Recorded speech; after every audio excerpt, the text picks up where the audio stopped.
Dinaksa ng fans ang Thanksgiving concert ni Julian San Jose na nagsa-celebrate ng kanyang 18th birthday. Todo hiyawan ang mga nanood lalo na sa sorpresang pagdating ng ka-love team ng dalaga na si Elmo Magalona. Ang Star Bites hatid ni Nelson Canlas.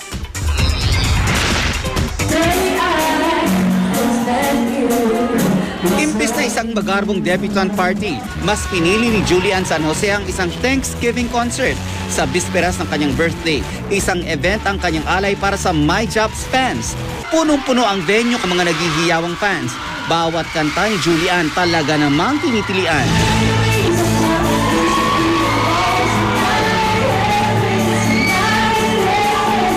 Kasi parang yung mga fans po, parang they were there all along na walang sawang sumusuporta po sa akin and sa pagmamahal na po na binibigay nila sa akin.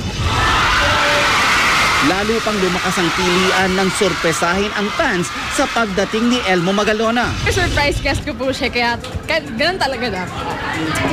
Anong gift sa'yo ni Elmo? Wala pa!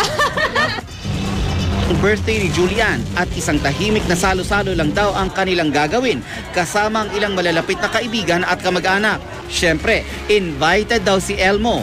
Malaki ang pasasalamat ni Julian dahil sa espesyal na araw niya na i-launch ang kanyang matagal ng pangarap, ang isang album. Malapit na rin ang showing ng una niyang pelikula, ang Just One Summer. Na i-share din sa amin ni Julian ang kanyang sikreto sa pag-abot ng kanyang mga pinapangarap. Hard work lang po talaga and just believe in yourself and kailangan po talaga ng tiyaga and perseverance plus kailangan nyo pong magpakatatag.